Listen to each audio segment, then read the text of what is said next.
Gost naše redovne rubrike Naslovne strane je Mišel Zubenica, izvršni direktor Centra za međunarodnu javnu politiku. Dobro jutro, dobrodošli. Dobro jutro, hvala na pozivu. U našu emisiju. Evo, da pogledamo kako izgledaju naslovne strane. Ono što mi je negde na prvom mestu, imamo i na naslovnoj strani Blica i Srpski telegraf takođe piše o tome. Bolton u telefonskom razgovoru nagrdio premijera lažne države.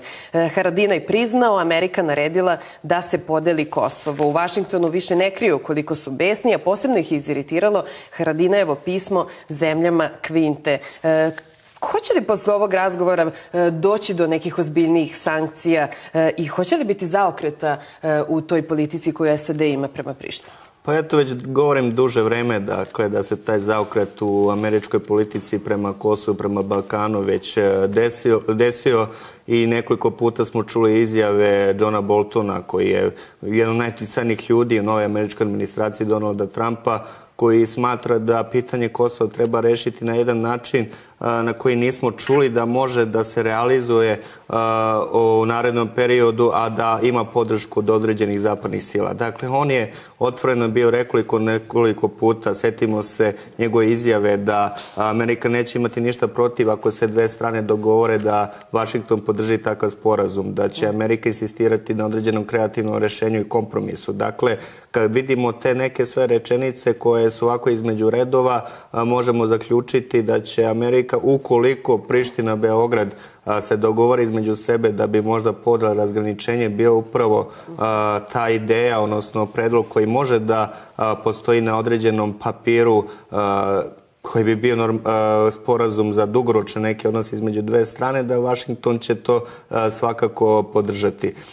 Sa strane ovoga dana što se dešava od strane Prištine, dakle od ovih sankcija, taksi i nerazumne politike koje se vodi zahvaljujući tamošnjem premijeru Ramošu Haradinaju, vidimo da zaista on polako gubi kompas u tim svojim političkim odlukama, jer se vodi svojim političkim interesima, a to je da opstane na vlasti što duže vreme, pa svakako i nakon sve više očekujući vanredne izbore na Kosovu. Dakle, nije tajna da u kosovskom rukovodstvu postoji velika i ogromna podela, ogromni sukobi na relaciji pre svega Ramoš Haradinaj i Hašim Tači. Da li su ti sukobi stvarni ili su možda iskreirani? Pa nije, zaista su stvarni. Dakle, svi na Kosovu koji eto malo imaju više uvida unutrašnju njihovu političku scenu, zaista kažu da su tolike duboke podele između samih albanskih političkih aktera da su oni spremni da urade sve kako bi naravno nadigrali ovu suprotnu stranu, odnosno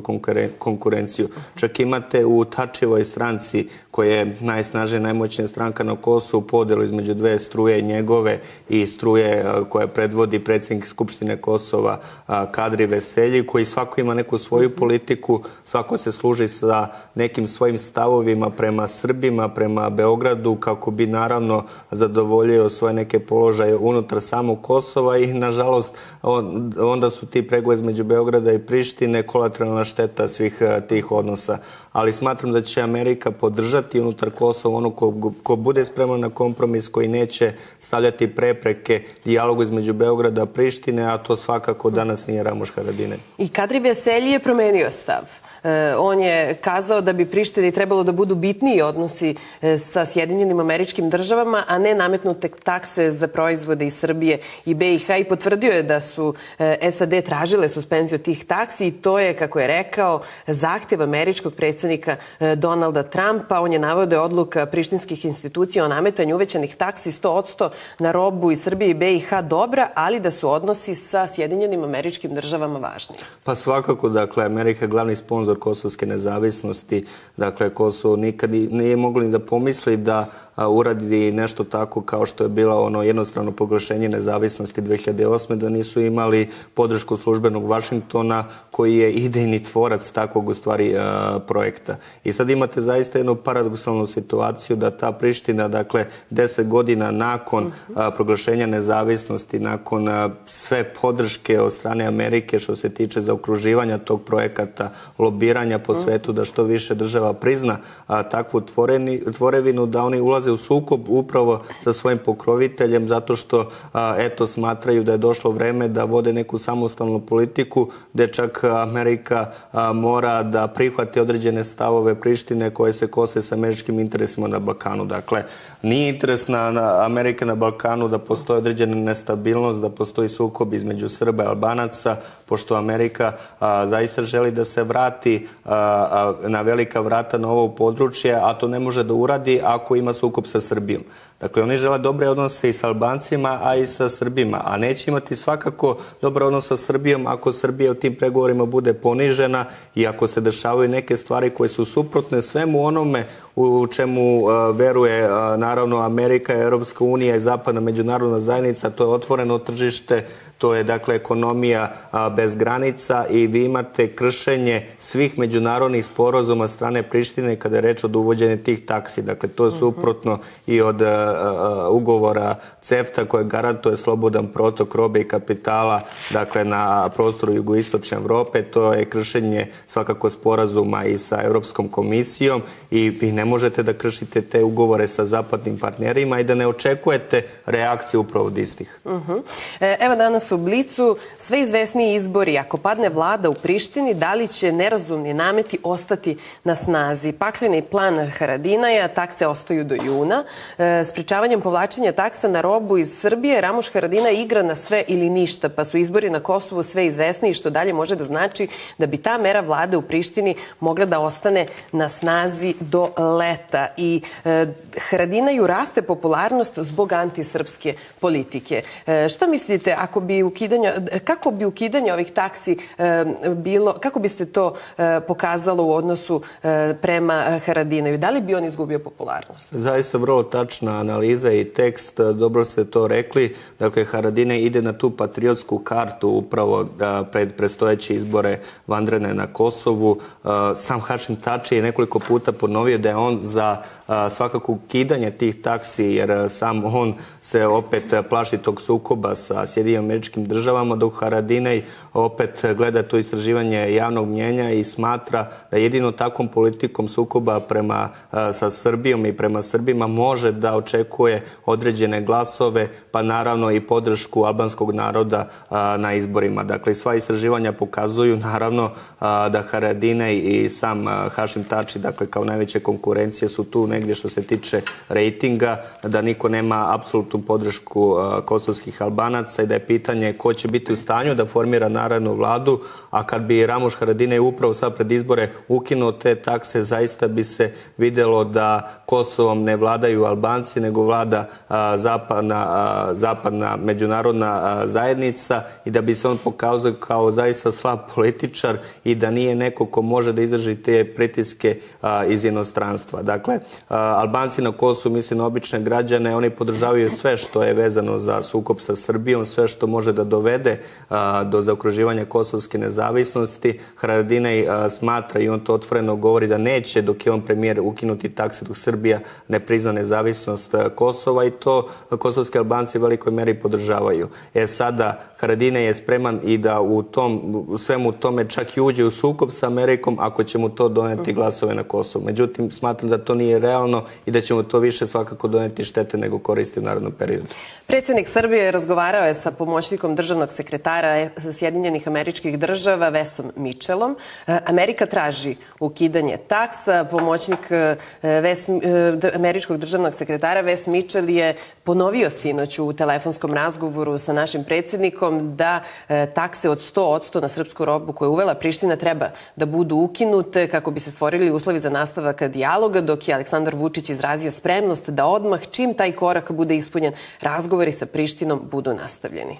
Neverovatno je da s jedne strane međunarodna zajednica nema dovoljno instrumenta u svojim rukama da izvrše jači pritisak na Prištinu, da se ukinu te takse. Videla se ta nesposobnost i sporost same evropske administracije u Briselu da jednostavno s jačim pritiskom nagovori Prištinu da bude kooperativnije u tom dijalogu sa Beogradom, ali smatram otkad je Vašington preuzeo tu palicu što se tiče rešavanja kosovskog problema, jer zaista Amerika ima najveći autoritet na Balkanu, da će se to ubrzo svakako i desiti. Ono što je dobro, to jeste da Amerika je nedvosmisleno protiv takve mere, da je Amerika spremna da sasluša neke srpske stavove i ono što, kažem, već duže vreme pričam, Amerika neki način u narednom periodu gledat će da ima drugačiju politiku prema Balkanu. Dakle, to nije ista ona Amerika za vreme administracije Demokratske stranke, ne znam, Billa Clintona, Baracka Obame, koji su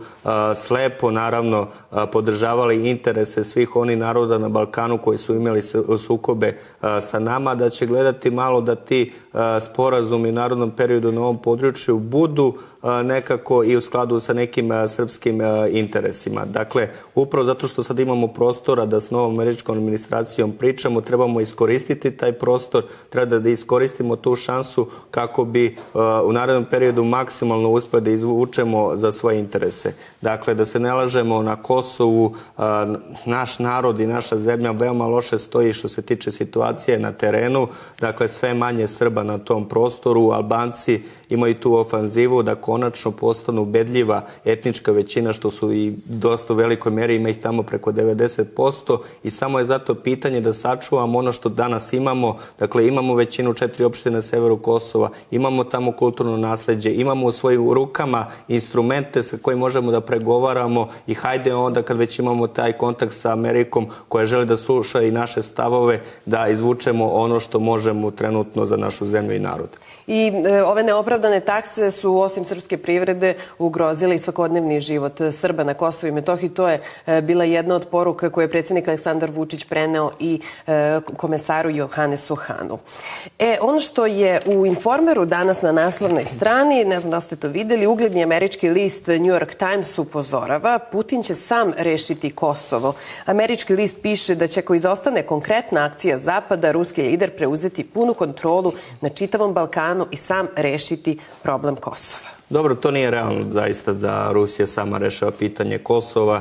Ako gledamo koje su svetske sile najuticajnije na ovom prostoru, to su svakako zapadne sile i dalje, dakle Sjedinjene Američke Države i Nemačka. Rusija se takođe pita na ovom prostoru, pogotovo vezano za Kosovo i Metohiju, ali ona nema ni samo interesovanje, pa ni tu snagu da sama reši pitanje Kosova u skladu sa njihovim interesima. Svakako da znamo da Ruska federacija podržava stav Srbije da je Kosovo južna srpska pokrajina. Sam Putin je ponovio sad u Beogradu da svako rešenje Kosova mora da bude u skladu sa rezolucijom 1244, ali smatram da, kažem, Rusija trenutno nema dovoljne mehanizme da se bavi tim pitanjem i naravno da te svoje stavove sprovede u realnost. Zbog čega bi ovaj tekst mogao da se objavi? Evo, samo da kažemo, dakle, u ovom tekstu se govori o tome da Evropa ne bi trebalo da se iznenadi ako Rusija napravi vlastitu mapu puta za problem Kosova i ona je svojim rigidnim stavom i praktično odbijanjem da podrži dogovor o eventualnoj korekciji granica otvorila prostor da ruski predsjednik Vladimir Putin i Rusija stupe na scenu i preuzmu posredničku ulogu. Da li ovaj tekst može da služi kao neka vrsta pritiska na Evropsku uniju? Upravo tako, taj tekst služi da pozove administraciju zapadnih sila da se više pozabave Balkanom, zato što svakako i njihovo javno mnjenje i analitičari, stručnjaci, što je zaista tačno, ako se vi ne bavite nekim pitanjem, bavit će se neko drugi. I oni su u strahu ako, naravno, pre svega i evropska administracija, ali njihovi saveznici preko okeana, ako zanemare pitanje Balkana, koje je veoma značajan za geopolitičke odnose u širem kontekstu relacije velikih sila, onda će svakako tu biti više prostora za neke druge sile poput Ruske federacije i Kine da sprovode svoje interese i da budu prisutne na Balkanu.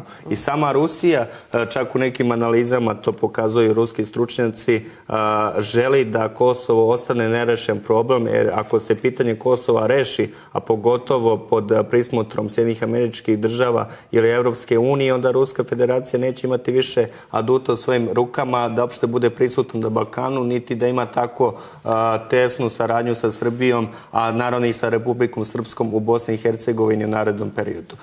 Dakle, smatram da će upravo zato zbog jednih, ajde da kažem, širih odnosa na globalnom nivou između istoka i zapada, administracija i diplomatske aktivnosti zapada se povećati u ovom regionu, da će oni pokušati da isteraju te narastajuće uticaje Rusije i Kine sa ovog prostora, a da je Kosovo naredna stepenica na Makedoniji, posle Makedonije, koje će biti u tom paketu rešavanja političkih odnosa u prostoru Zapadnog Balkana. Evo, Informer danas piše i o tome da je opšti haos u pokretu slobodnih građana. Veljanovski kaže izbor Sergeja nameštaljka. Janković kaže izbrišite moje ime, ne pominjite me više u pokretu slobodnih građana. Dojučerašnji predsjednik i drugi čovek stranke javno su se distancirali od novog lidera Sergeja Trifunovića. Veljanovski tvrdi da je poznati glumac namestio glasanje. On kaže jedna grupacija iskoristila je manjkavosti statuta i izmanipulisala je određeni broj članova, što je Sergeja lansiralo na čelu. Pa, Grupa slobodnih građana Srbije, dakle stranka, odnosno pokret koji je osnovan Saša Janković, u tom smislu nikad nije bio važan politički faktor na političkoj sceni Srbije, zato što ta stranka nikad nije imala ni dovoljnu podršku građana, niti članova, niti nekih političkih aktivnosti koji bi mogli da dovedu do ozbiljnije podrška građana Srbije takvoj političkoj opciji. Dakle, Saša Janković je imao uspeha na onim prvim izborima kada je bio kandidat za predsjednika Srbije, kada je osvojio 16%, što ga je bilo kandidovalo za vođu opozicije. Međutim, ubrzo nakon osnivanja te političke opcije videlo se da ta jednostavno politička organizacija nema perspektivu, jer su većina članova te stranke, odnosno pokreta, napustile veoma brzo tu političku opciju, da ta stranka nema ni u organizacionom smislu, niti u ideološkom nekog prostora za delovanje na sceni Srbije. Ja mislim da će izborom Sergeja Trifunovića možda pokret dobiti neke nove članove zbog toga što je eto on neka u tom smislu avangarda, prvi put je glumac na čelu neke političke opcije, ali da neće moći ta politička opcija niti da ima kapaciteta, niti prostora za neku veću podršku građana Srbije. Evo sad kad ste to pomenuli, sociolog Ivan Živkov kaže popularnost i podrška nisu isto. Da jesu, svuda u svetu bi na izborima pobeđivali popularni sportisti, pevači, glumci, televizijski novinari ili reality zvezde. Pa upravo tako, vi vidite, bez obzira što postoji naravno podrška koja je suprotna od onoga što je politika trenutno vladajuće većine, da opozicione stranke koji trebaju da predvode te nezadovoljne glasove, nezadovoljne građane, da imaju zaista malu podršku, a kada se vidi po broju članova da sve ukupno te opozicijone stranke nemaju ni 10.000 članova. Dakle, u tom organizacionom smislu uvek je važno da vi imate zaista jasnu političku opciju i stranku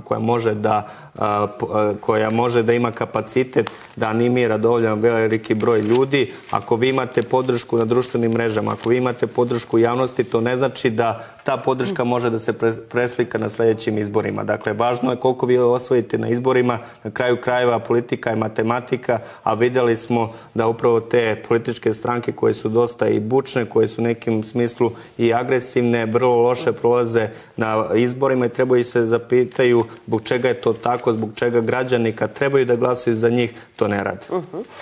Evo, za kraj imamo bukvalno još minut vremena, ali samo da kažemo da predsjednik SDSS-a ne očekuje da će se klima u Hrvatskoj lako i brzo menjati. Vreme je za prekid sa zločinačkom ideologijom i nakon presude Evropskog suda za ljudska prava u Strasburu u Hrvatskoj bi trebalo da postane jasno da pozdrav za dom spremni ne može imati nigde, ne samo zvanični status, nego ne može imati ni pravo građanstva, a nažalost fasade na mnogim zgradama, uključujući one školske, imaju ispisan ovaj pozdrav. Veoma je važna ta presuda Međunarodnog suda, s obzirom da je to, da kažem, ustaštvo veoma obnovljeno u Hrvatskoj, da je prisutno u javnosti među samim građanima o toj jednoj ekstremnoj desnici koja je veoma jaka u Hrvatskoj. Dakle, Hrvatska je nažalost naš sused u kojem postoji obnova to jednog pokreta neonacizma nakon Drugog svjetskog rata, što možemo da vidimo i po njihovim medijima, naravno po njihovim gradovima, gde taj pozdrav za dom spremni nažalost je često išaran i na javnim mestima, po zgradama, po kućama, kućama, gde postoji ta jedna zaista negativna poruka prema pripadnicima srpske nacionalne manjine i zato je bilo važno da se dođe jedna poruka iz inostranstva, iz međunarodne i javnosti, međunarodnih institucija koji su jasno rekli da je za dom spremni ustaški pozdrav, dakle da nije nikakav stari pozdrav. Koji potiče iz Drugog svjetskog rata, iz onog najmračnijeg doba nezavisne države Hrvatske i da bi svako isticanje takvih simbola, takvih poruka moralo biti sankcionisano od strane hrvatskog pravosudnog sistema. Dakle, do sad ste imali dosta tolerisanja od strane hrvatskog sistema nakon takvih incidenata. Sjetimo se samo i onog pokliča hrvatskog fudbalera Josipa Šimunića na utakmici koji je dobio, ne da nije dobio osudu, nego je dobio podršku u javnosti i zato je bitno da od određenih krugova antifašističkih u Hrvatskoj, Srbiji, ali i u Evropi dolaze osude takvih postupaka. I pored toga jako bitnu stvar bih rekao što je Austrija zabranila isticanje pozdrava za dom spremni kod obeležavanja Blajburga, što je bila jasan dokaz da je zemlje koje su bile na strani Hitlera u Drugom svjetskom ratu jasno osuđuju takve postupke i takve stvari u Evropi u 21. veku. Hvala vam mnogo što ste bili gost naše emisije. Ovo je kraj svitanja. Budite uz našu